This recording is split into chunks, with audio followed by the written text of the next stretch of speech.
Okay, I've got Rob Kerr with me. Rob, buddy, it's been a while. I mean, you and Yeah. I used to work together back in the Rogers building, but you've started a new era. But I just want to rewind Okay. and tell you the first time that you and I had an interaction, okay? All right.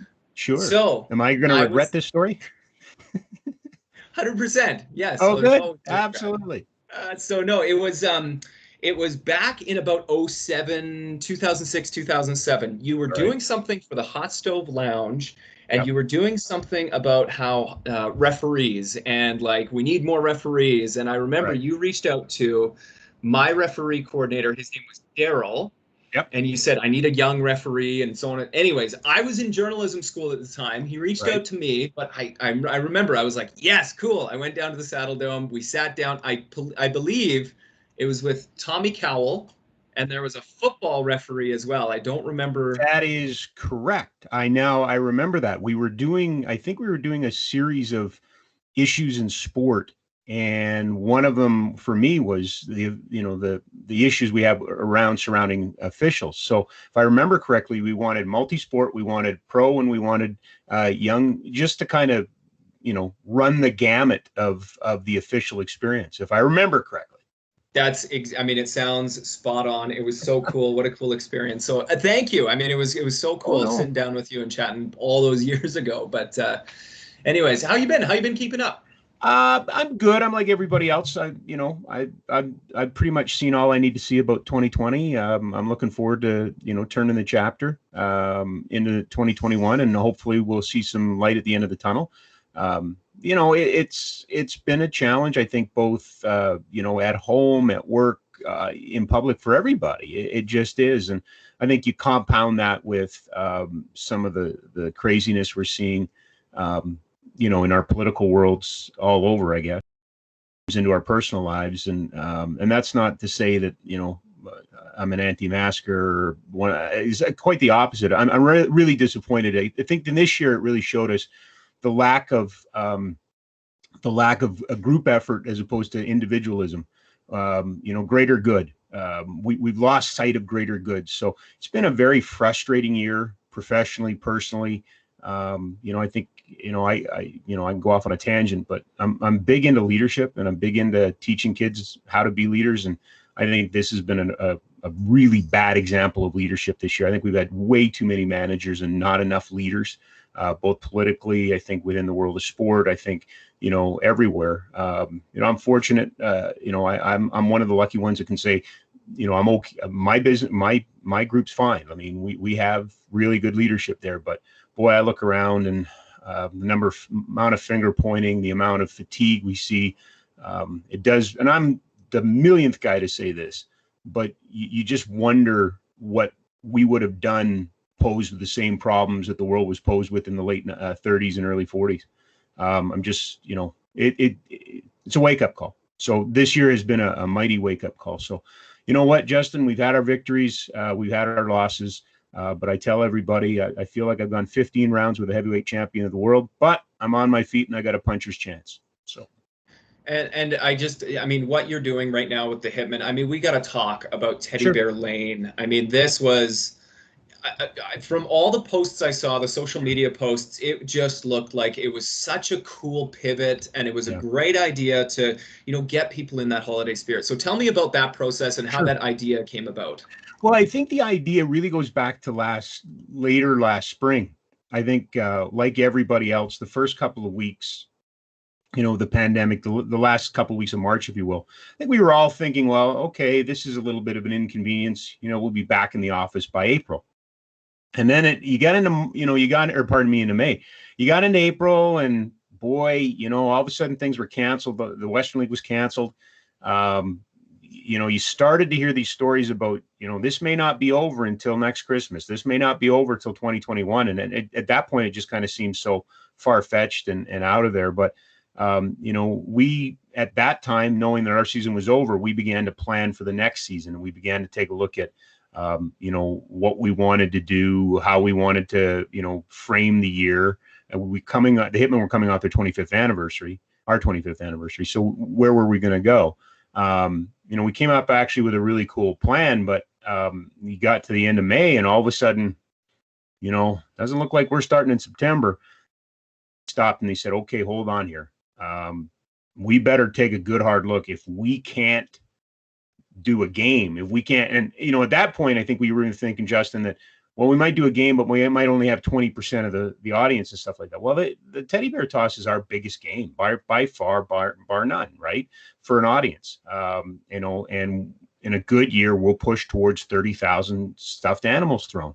And the needs around that, then last year we missed the need. Like the need last year was about 31,000 and we only got about 25. So, we had to shorten up our, the bears that we were able to commit. And we didn't want to go through that again.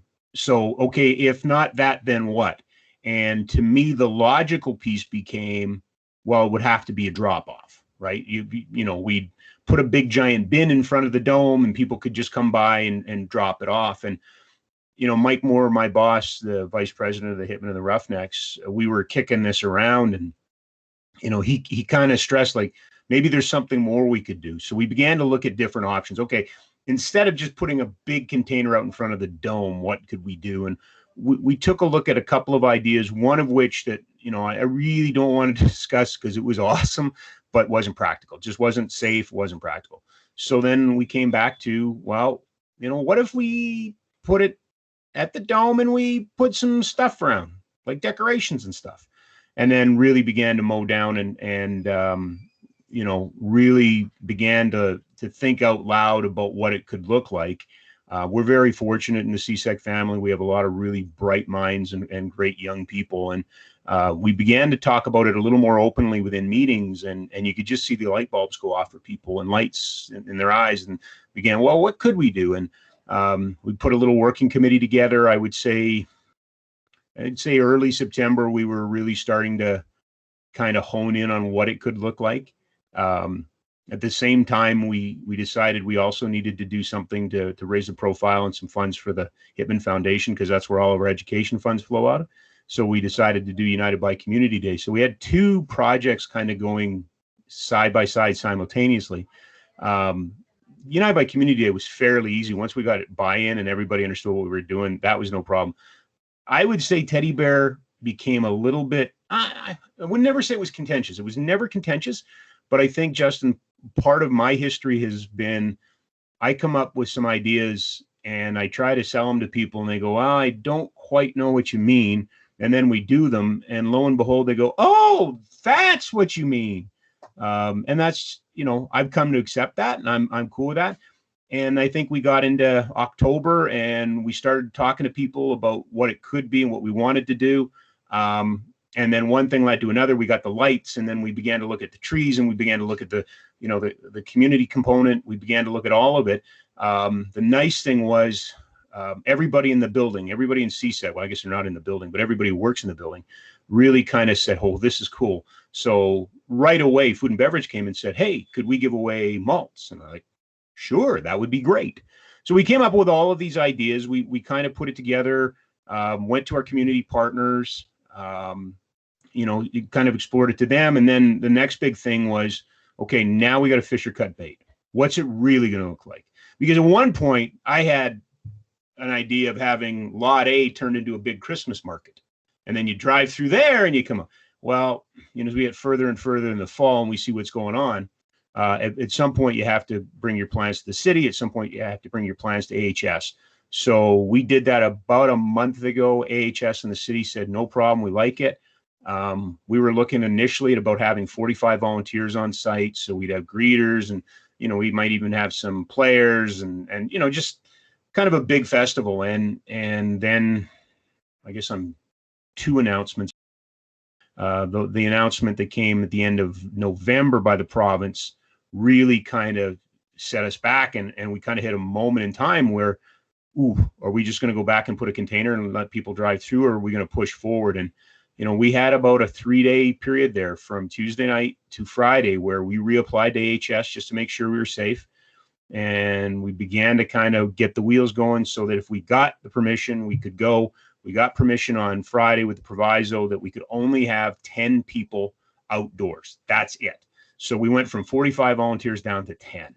And then, we executed the best we could. We borrowed and robbed and stole from wherever we could. And we got some great sponsors on board. And when it was all said and done, I look back at it and I go, well, the best example would be Saturday night. If you know the Dome at all, the vehicles were backed up all the way to the rail yard on 5th and back out in front of Cowboys Casino on 12th, coming down Olympic. And we went and talked to everybody. And I'm telling you, the person in the back vehicle by Cowboys, who was 1 hour away from getting in, couldn't have cared less. It was awesome. They wanted to be part of it. They were smiling, they were laughing. So that to me was what sold it. And you'd be up at the rink where we were throwing the bears and everybody come in and they thank you. That was the weirdest thing. Like, thank you. And it's like, no, you're donating the bears. We thank you. That's how this works. But yeah, it turned out to be something special. And, I don't know what it would look like in the future. I would hope that we would, we'll go back to teddy bear toss for sure. But boy, I hope there's something that we could turn this into in terms of an annual event somewhere, because it just, especially this year, Justin, with everything going on, people just wanted to smile. People just wanted to be around people. Our staff just wanted to go back doing what they were doing. So it was, from that standpoint, it was a big, big hit. What a cool undertaking, especially like when you mention you're going day by day, where it's like, okay, yeah, we have the Christmas market, that's scrapped last minute. Yeah. But like talk about the Christmas music that you had dialed in as well, and like the mascots, and I know it's early, but do you have any estimate as to how many stuffies or teddy bears were? Oh yeah, we put out a release. We were over 18,000 collected, so we're right towards our need. There's a couple of really cool stories in there. One was Calgary. So, the place in the mall where we all go and we buy our calendars and other things. They reached out early on and they do a program where they ask people at the store to purchase a bear for a donation. I believe it's $5 donation. And that money goes directly to a charity. And they call us and said, look, because we're doing so much online, we're selling these bears, but we have them. We need to donate them. So they were able to come up with close to 3,000 brand new bears for us. I put out a tweet on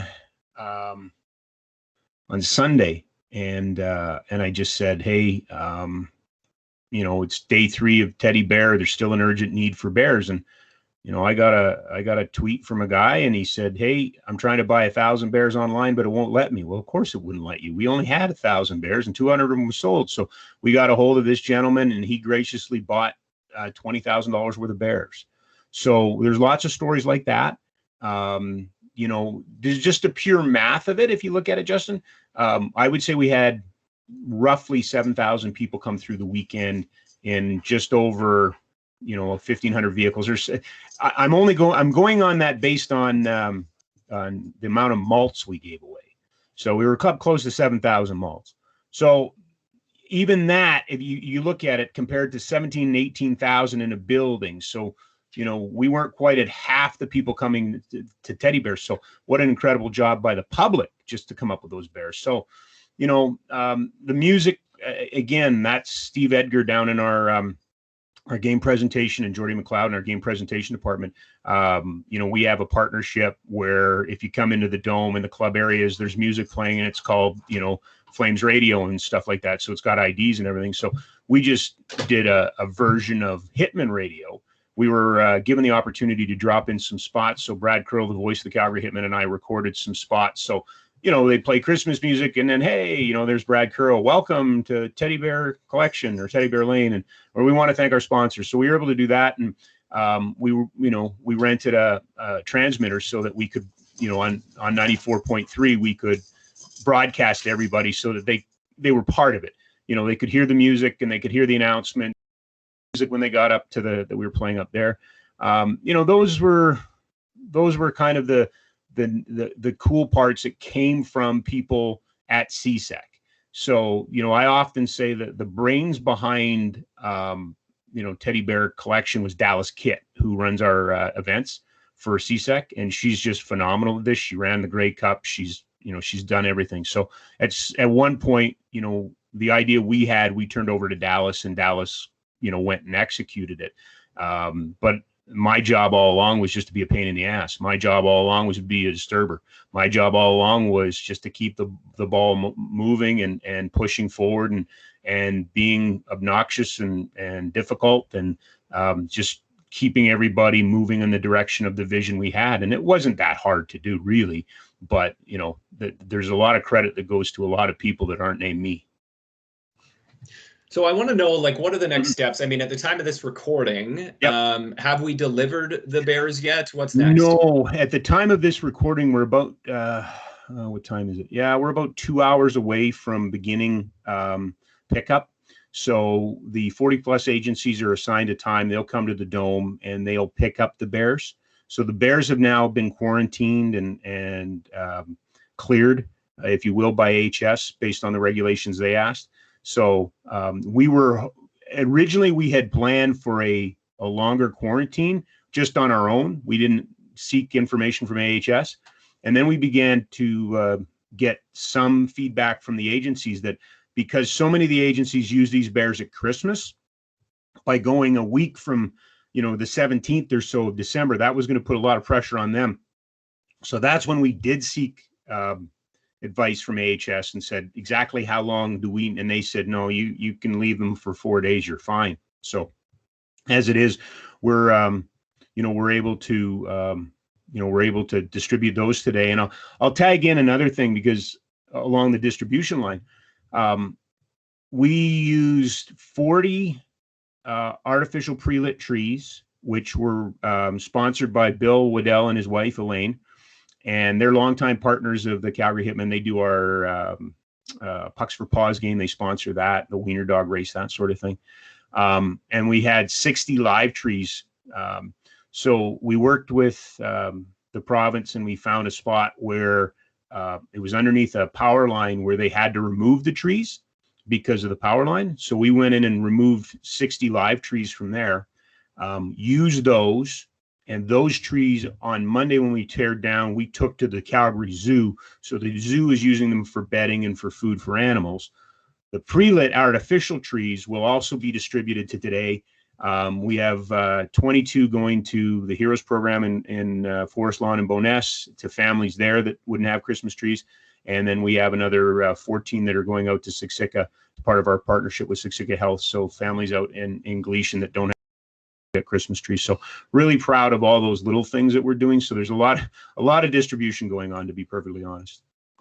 And to be honest, like this year especially, I mean, we're approaching the holiday season, and one of the big things that I volunteer for is the Calgary Firefighters Toy Association, which unfortunately we had to cancel. Like it's logistically, it can't happen this year. So, I mean, donations presumably across the city are going to be down.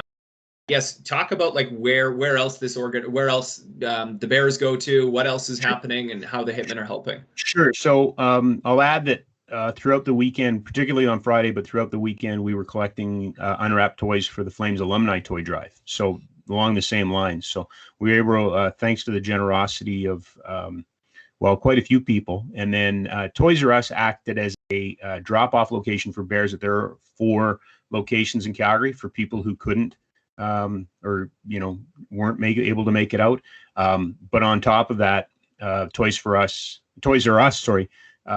gave us $1,000 worth of new toys. So we were able to turn that over to the Flames alumni as well. So the Flames alumni benefited from it. Pardon me, the groups that the Flames alumni work with will benefit from this. So there's 40 plus agencies, some of the agents from all around Southern Alberta. So we have people coming in from out of town today to pick up bears. The Alberta Children's Hospital is maybe the one with the most focus. That's the high profile one. That's the one traditionally that every year the Calgary Flames play the Townsend Tigers in a hockey game every year, and the Calgary Hitmen visit the Children's Hospital and deliver teddy bears every year. Well, can't do that this year, but we have taken bears over there. So the Alberta Children's Hospital has gotten bears, and it's a good segue to gently used and new. We did collect both, but with medical facilities like the Alberta Children's Hospital, we have to take over new bears. So there's always a need for new versus gently used. Lots of agencies that are probably way under the radar. It's not uncommon for us to give away 25 bears, but it's also, we have a couple, in the past, we go into the food bank and the Salvation Army, and those will be around 3,000 bears. So I would say for the most part today, or I guess at the time of this broadcast, when we're at the Dome and it's a pickup, I would say 40% of them are just vehicles, like, cars, and one volunteer show up, and we fill up their trunk and we fill up their back. We fill that up. But we open it up. We have a core group of 70 agencies that we normally work with. But this year, due to COVID, we found that there were a number of agencies that just went dark, just unable to carry on. And we're hoping they're going to come back. We picked up a couple of new agencies this year. Matter of fact, we picked up a couple after Teddy Bear, and we're trying to find a way to service them too. So mostly they go to agencies that assist in tragedies and accidents and things like that, where a stuffed animal can really help a child and really make a connection between a first responder and a child, and those types of things. So a lot of them will end up in baskets, Christmas baskets, that will go to disadvantaged folks and their families. So really proud of where they go. One of the things that I would like to do a better job of is illustrating that. Now, this year on our website, we put the names of the agencies that we're helping and that type of thing. But, there's a lot of groups out there that do a lot of great work, and this is a small way to help them. And I remember back when I was a hockey official, one time I got to do the teddy bear toss. Oh, did you? That's the first and only time I'll be on CNN. Let's just say that. Yeah, because that year we set a record. I don't remember the number, but I think it was over 20,000 bears or something like that. That specific year. But I mean, what a cool, and smaller cities do it too. Like I did a Medicine Hat one, I did a Lethbridge Hurricanes one as well. I mean, it's just it's such a cool initiative. It is, and the folklore of it is interesting to me, because it didn't start with the Hitmen. Actually, Mike Moore, or one of our, I think it was Mike. Anyway, somebody basically scammed it they saw it in Kamloops. So, it's the age-old thing in sports marketing. There's 6 original ideas. Everything else is an offshoot from that, right? I mean, you steal from one guy, and then they, I've got a phone call I got to make here this week. There's another team in the league that wants some advice on logistics because they want to do the same thing. I get that. We were just fortunate because of the building we played in. We were just fortunate because of the fan base in the city glommed onto it and loved it. And you mentioned CNN, and that's it. Every year it was on CNN. Every year it was on Fox Sports. Every year it was, on Times web, Twitter feed or whatever. We had that kind of reach. What has become interesting, kind of in my tenure, is that, and it's not a meme thing, but it was born out of kind of necessity. We were recognized as the world record holders. But then the Hershey Bears in the American Hockey League blew us away 2 years ago, and then did over 40,000 bears last year. But my issue with that is that was a teddy bear toss. Hershey collected bears ahead of time. Hershey put bears on people's, and again, nothing against, I mean, that's fantastic. And all of that'll stay in Pennsylvania. And all of that'll help. That's not it. My thing was, that's a collection. We do a toss. And I'm probably the only person in the world that cares about that. But I do, because I think it's, if we all of a sudden said, hey, for the next month, we're collecting bears, so either bring one or we'll put one on your seat, I think that changes the dynamic. We get a few bears dropped off on the couple of days leading up. Usually if there's a Flames game before our game, people will drop them at concierge or something like, hey, we just want this. So we get those and we get those out so that they're thrown. And to me, I applaud Hershey. It's funny, I had a chance to, talk to Beck Mallenstein.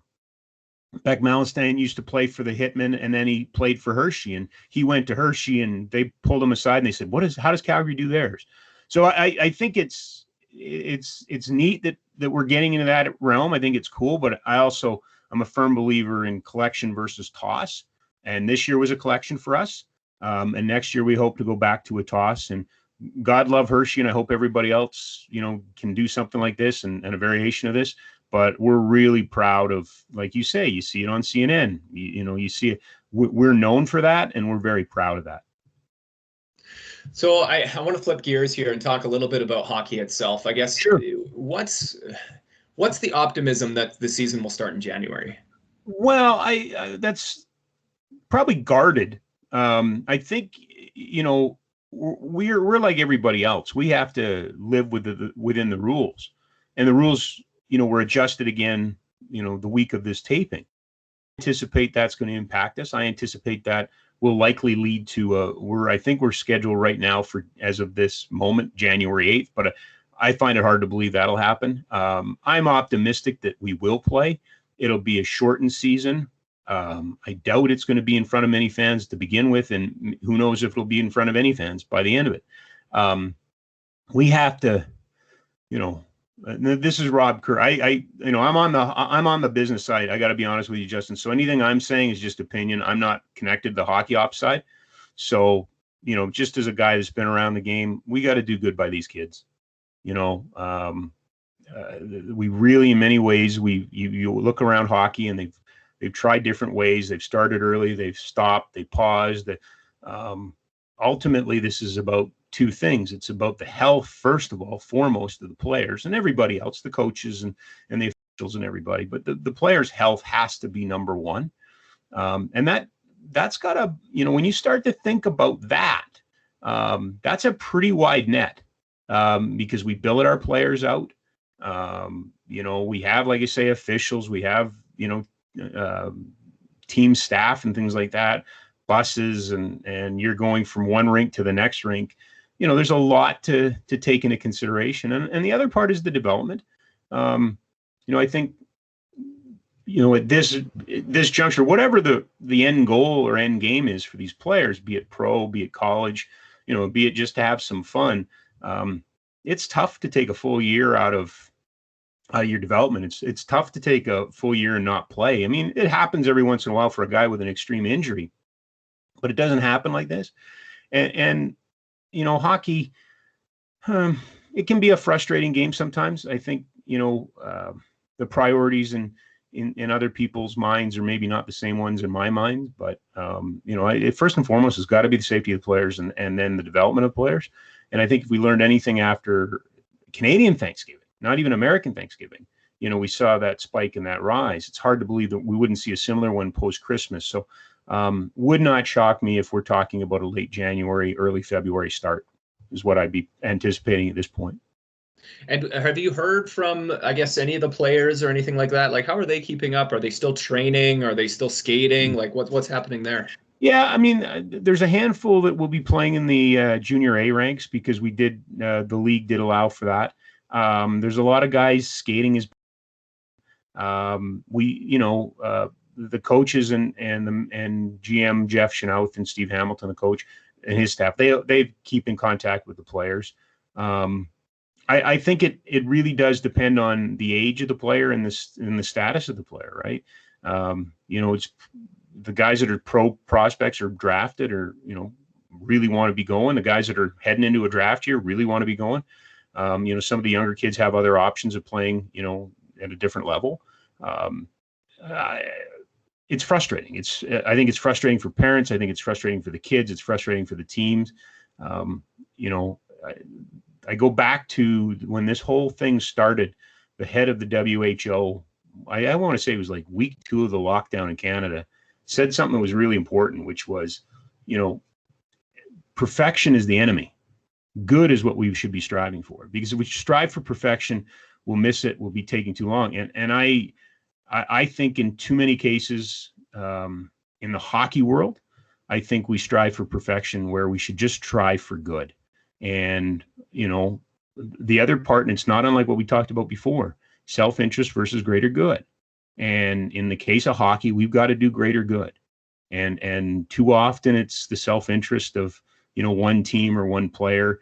You see it in other leagues. I don't really want to get into pointing and name calling and things like that, but it's been disappointing reading some of the things coming out of teams in other leagues that, taking runs at their health officials or taking runs at their government or whatever. It it's just we need to do good right now. We're trying for perfection, and that takes too long. And good is what we need, and we need a good plan to develop the young players. We need, it's best. And now I say that the health plan has to be as close to perfection as you can get. But I just think overall, you had so many trying so many different things that, I just want our kids to be healthy. I just want the players to be healthy. I feel for minor hockey right now. I really do. I'm a little bit disappointed in governing bodies. I got to be honest with you. I think there's a lot of abdication and pointing and well, you ask the province or ask the local association or whatever. Again, just Rob Kerr's observation. That's it.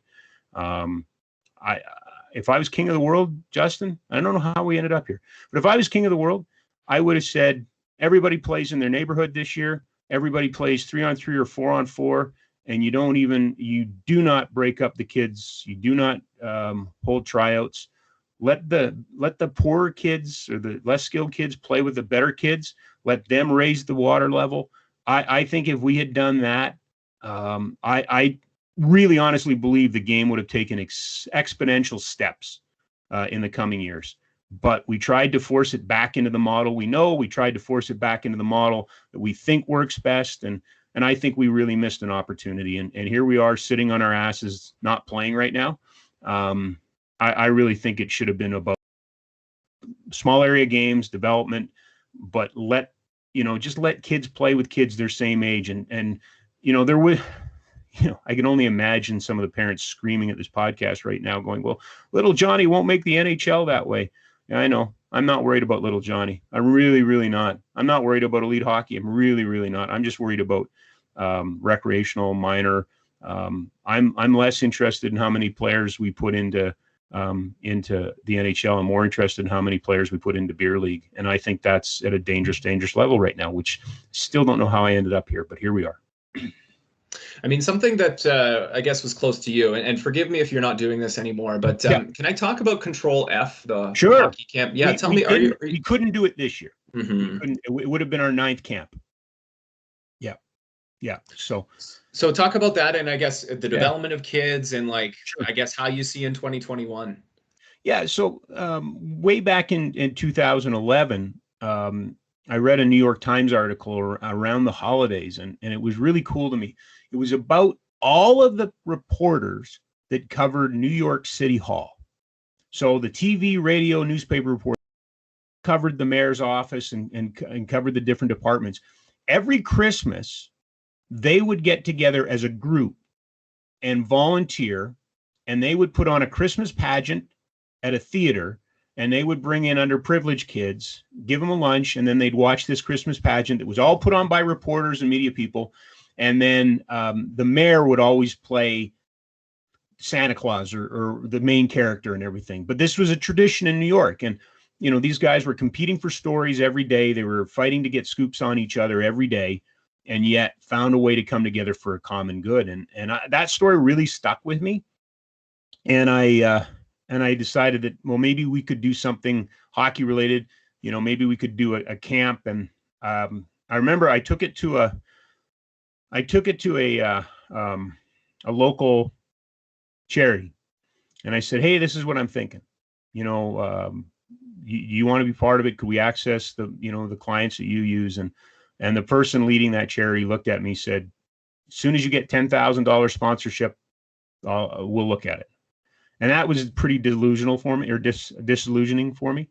That wasn't the intent. The intent was to help kids. So still had the idea. Ken Babby, who's a really, really close friend of mine, now the head coach of the Canada's para hockey team, I believe is what that Sledge, but yeah. But he was the athletic director and the head coach of the men's hockey team. And I was just over one day. We were talking about something completely different. We're friends. And I just threw this idea out at him. And he said, what a great idea. He said, what do you need? And I said, well, I don't know. I just need a place to do it. He said, well, why don't you do it at SAIT? And I said, well, how much are you going to charge me? I'm not going to charge you anything.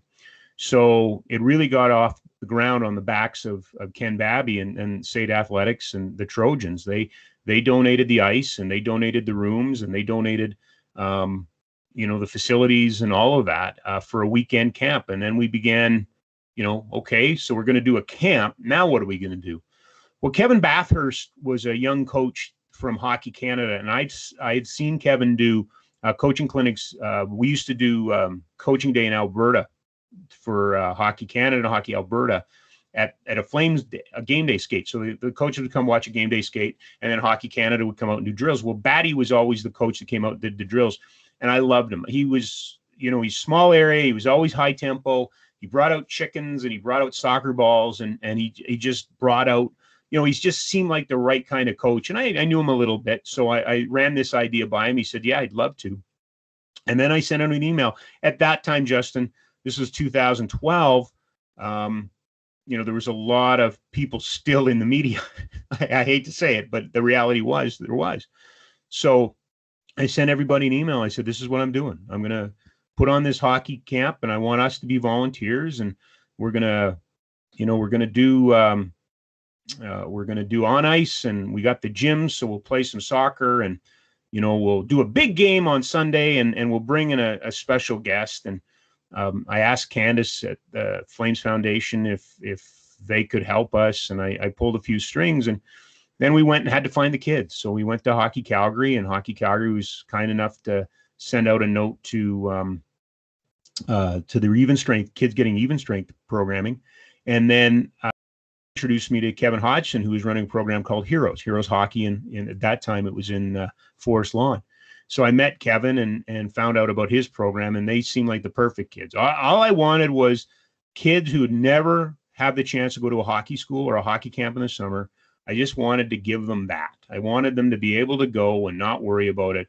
My dream of dreams at that time was to send them to a hockey camp or have a hockey camp for them and give every single one of them a new helmet, because we know the importance of new helmets with concussions. And so year one, we did it. We had I think about 90 kids. I did the in-class. So I did an in-class session, and it was all about, teamwork. So Control F was Calgary, teamwork, respect, leadership, fun. That's where it came from. So we wanted to teach them about teamwork, respect, and leadership. So I just really leaned on the things that I'd known covering professional teams and junior teams, and the interviews that I'd done with leaders. And so we did that. We spent a weekend with these kids. We talked about, we did little drill or little in classroom sessions about, had them, you took 20 kids or 25 kids and you said, okay, you guys are now a team. So come up with your own team name, which is an interesting drill for 25, 11 and 12-year-olds. But I loved it. I loved it because then you teach them about building consent, and then you teach them about the role that everybody has on a team. And it wasn't high and mighty. It was just the basics. Paul Carson of Hockey Canada at the time shared a bunch of really good videos with me. So we'd show them videos that kind of underline this. And then we brought in special guests. And Mike Rogers was one of our first guests. He was a captain in the NHL. And Jimmy McLean was another guest. And he was a captain when I was working with the State Trojans back in the 90s. He was one of the best captains I've ever been around. So they came in and talked to the kids. And then on Sunday afternoon, we broke them all up again, and we put them into teams, and we played a big game on the State Arena ice, and they got to wear Trojans practice jerseys and Flames practice jerseys, and we put on the video screen, so the replays and the mascots came. And while those kids were playing, Mark Depot from the Flames and Jeff Marr from CCM came in and talked to the parents. We took the parents over to the gym, and we did a session about equipment and just talked about equipment. The kids were there that weren't playing too, just because everybody assumes everybody knows everything, right? Well, that's not the case. So we there was a lot of new Canadians in the crowd, and this was the first time anybody ever talked to him about taping a stick or something like that. And then young Michael Backlund, who hadn't made the Flames yet, came in and signed autographs. And that was year one. I guess in 2019, we had our 8th anniversary. We were really heading towards our 10th anniversary. The gist of it has stayed the same. Sport Check came on board. The foundation really believes in it. We were able to eventually give away helmets and sticks and stuff to the kids. And we had all kinds of, we've had fantastic guests come through and speak to them. And we, probably just maybe the most endearing part of it is we've also got to the point now where we've had kids who were in year one and year two come back and volunteer. and be able to follow those young kids. And there's a couple cases where, there's a young man that was in year one, and I don't mind telling the story. I'm in class, and he's in the front row, and the next thing I know, he's got a pencil and he's stabbing the kid next to him.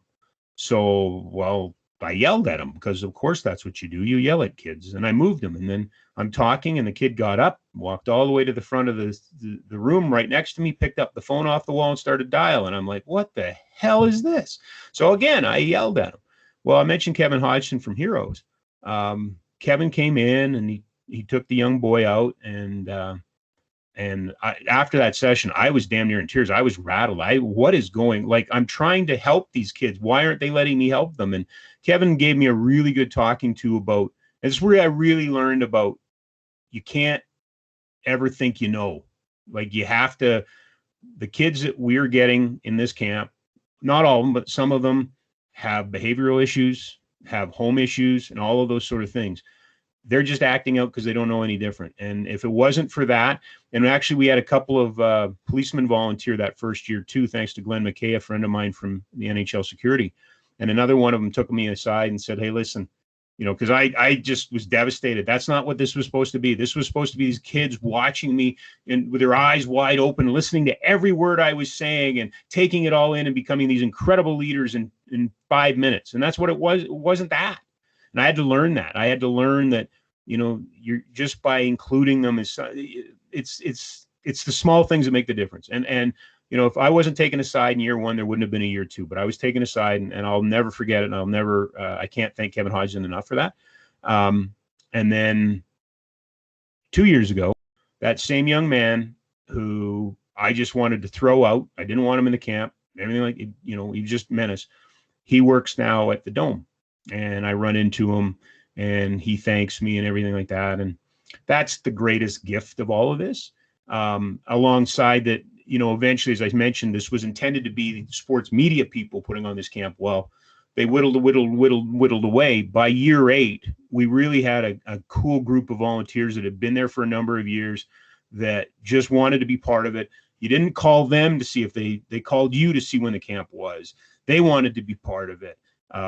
They were the ones driving it. They were the ones coming up with new ideas, and they were the support system. That was really satisfying to me. We talk about politics and we talk about how divisive the world is now, but I know, because I've seen it, that we have the potential to do great, and we have greatness in this city. And I saw it for 8 years, and unfortunately we weren't able to do it this year. Hopefully we'll be able to do it in the future, but that is really the core for me.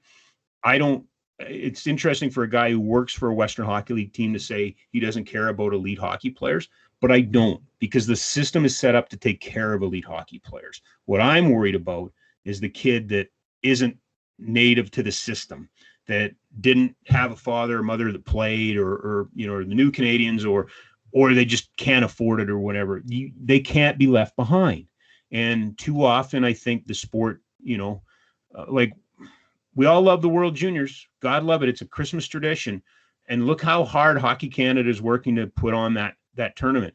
If we could only put some of that same kind of effort into getting kids and keeping kids in hockey, and valuing house league, and valuing recreational, and valuing, the non-elite, I say all the time, and I apologize because I know serving, I am absolutely the single worst, by far, not even close, athletic person to be honored by the Alberta Sports Hall of Fame. That's a fact. But I'm in there as a broadcaster because I loved hockey. I never played beyond, at the time, it was the old A, B, C, D. I never played beyond D. I was always a Pee Wee D, Bantam D player. Had one tryout once for a double B team, and that was it. But I loved the game. I loved the sport. I learned so much from it, and it's carried me through my life. I know what it can do for kids. I know what it can do for young adults. I know the power of sport. I know how important it is to be a leader. And right now, this world is devoid of leaders. That goes into Leadership Day.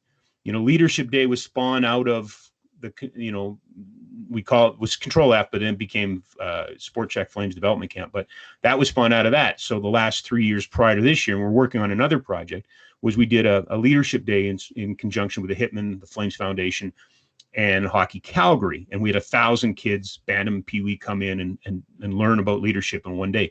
Those to me are the most important things. Those are the things that we really need to champion. And I owe it to the sport for everything that it's given to me to do that. And that's why I'm so blessed to work for the Hitmen. And that's why I'm so blessed to work for CSEC, because the foundation is there from ownership. The foundation is there in the foundation. But Mike Moore, my boss, has allowed me the dream of using elite hockey to connect to the community, which is easy because the Hitmen were already doing it. I didn't invent Teddy Bear. I didn't invent Be Brave. It was already there. But it's a great vehicle because then it allows us to do things. It allows us to connect with the community. And that's where we fit. The Stampeders do great work in the community, the Roughnecks, the Flames. But the Hitmen are really connected to the community. We're the ones that do the group sales. We're the one, or not the group sales, the experiences and all of these things. That's our role in life. And I love that. And that's so important.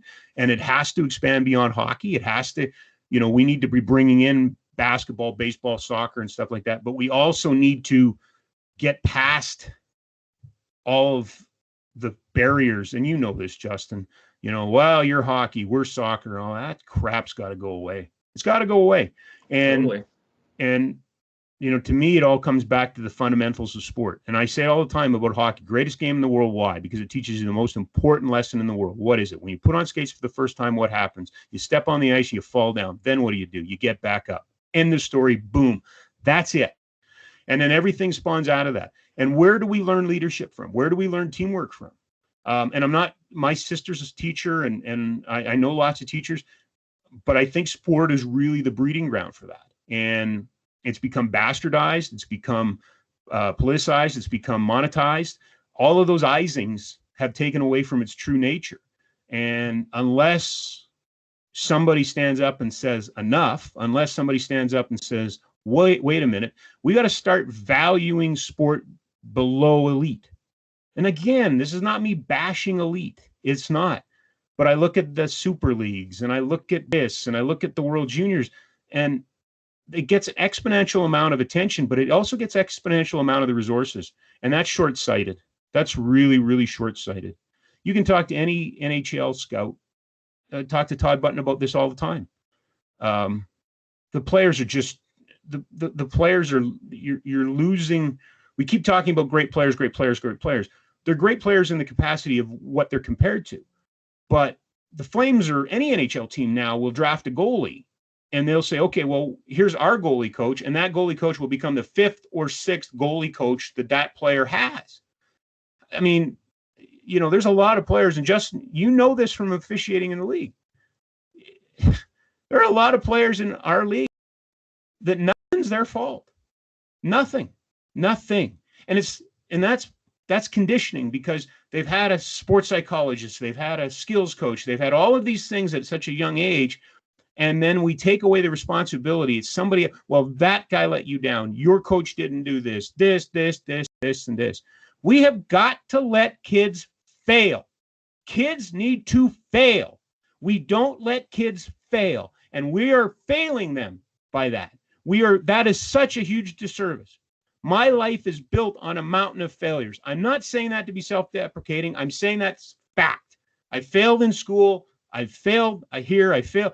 Yeah, we did a teddy bear collection and it was a success. But let me tell you about some of the failures that I've done. Let me tell you about some of the stuff I've fallen flat on my face. And freaking hockey now and sports now can't let the kids fail. The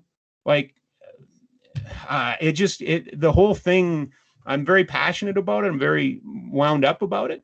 But that's where we're at. And I think that's where the strength of the Hitmen is, our relationship with groups like Siksika Health, and the importance of mentorship, the importance of role modeling, the importance of, Steve Hamilton and Jeff Schnaut will turn these young men into great hockey players. I have a responsibility to turn them into great people and to give them those things. And the Hitmen have always done that. The resources are there. So it's not me inventing that, but that's the mantle I picked up from Melissa Blades, who had the job before me, and she did a remarkable job, and I got to live in her shadow. But that's what we have to do.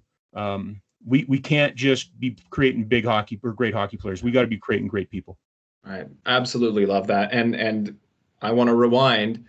I didn't get into hockey if it wasn't for people like you and Kid Sport Calgary. My mom was a single mom, and I had 1974 Jofa gloves or whatever brand Yep. it was. And it was Yep. like, I remember my thumb was sticking out because Yep. we had $200 to buy Yep. a full set of equipment for myself. I didn't start playing until I was 12 years old.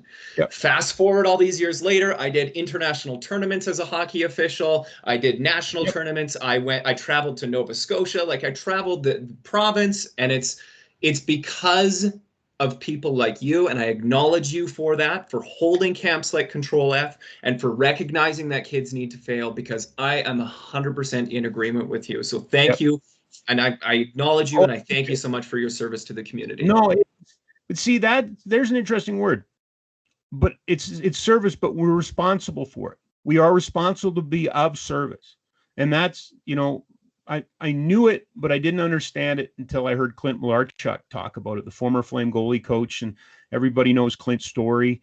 Buffalo Sabres cut in the neck, nearly died on the ice, and had struggled with it. Now he's become a world famous speaker about it, and his road to recovery, part of that is of being of service.